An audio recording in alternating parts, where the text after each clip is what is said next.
தன்மானம், சுயமரியாதை பார்க்காமல் தவழ்ந்து சென்றவர். எடப்பாடி பழனிசாமி குறித்து தாவேகா கடும் விமர்சனம். தூத்துக்குடியில துப்பாக்கிச் சூட்டுக்கு அப்பாவி பொதுமக்கள் பலியானாங்களே, அப்போ அந்த துப்பாக்கிச் சூட்டுக்கு உத்தரவிட்டவர் யாரு? காவல்துறை யார் கையில இருந்துச்சு? யாருக்கும் தெரியாம, யாரோட உத்தரவும் இல்லாமலே அவ்ளோ பெரிய துப்பாக்கிச் சூடு நடந்ததா? அப்போ முகத்த மூடிக்கிட்டு தூங்குனவரு முதல்வரா இருந்தாரா?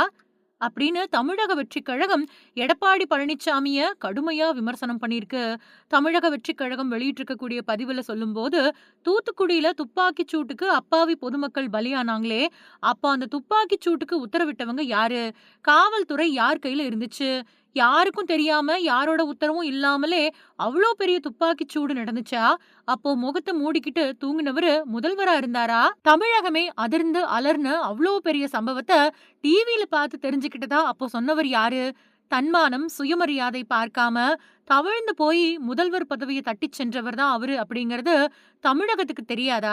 எம்ஜிஆரோட மக்கள் சக்திய, ஜெயலலிதா அம்மையாரோட கட்டுப்பாடான தொண்டர்கள் கொண்ட சக்திய யார்கிட்டயோ அடகு வச்சு மற்றும் பலர் கட்சியாக்குனவரு. தீய சக்தி திமுக கூட சேர்ந்து தீர்ந்து போன சக்தியானவரு. உள்நோக்கத்தோட விஷம் கக்கறத தமிழக மக்கள் அறியாதவங்களா என்ன? மக்கள் பாதிப்ப தன்னோட பாதிப்பா உணரக்கூடிய, மக்கள் விரும்பக்கூடிய முதல்வர தமிழகம் பெற்றிருக்கு. மக்கள் மேல அக்கறை கொண்டதால தான் உடனடி நடவடிக்கையில காவல்துறையில் ஈடுபட்டிருக்கு. மக்கள் மேல அக்கறை கொண்டதால தான் உடனடி நடவடிக்கையில காவல்துறையை ஈடுபட செய்யறாரு. சட்டம் ஒழுங்க கட்டிக்காக்க தொடர் நடவடிக்கைகள் மேற்கொள்ளப்பட்டு வருது.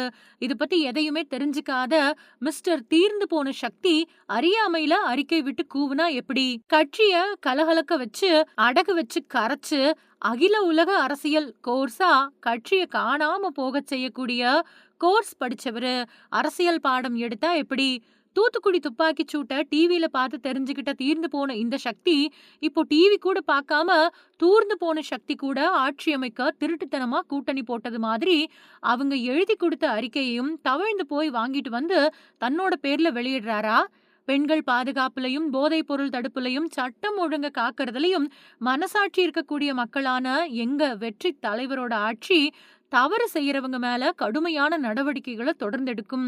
மக்களுக்காகவே உழைக்கும் தாவேகா தலைமை கழகம் அப்படின்னு சொல்லியிருந்தது. முன்னாள் முதல்வரும் அதிமுக பொதுச் செயலாளருமான எடப்பாடி பழனிசாமி வெளியிட்டிருந்த பதிவுல, சென்னை தண்டையார்பேட்டை கஞ்சா விற்பனையை தட்டி கேட்ட 23 வயசு இளைஞர் விஷ்ணு அப்படிங்கிறவரு அடிச்சு கொலை செய்யப்பட்டிருக்கிறதா வரக்கூடிய செய்தி அதிர்ச்சி அளிக்குது.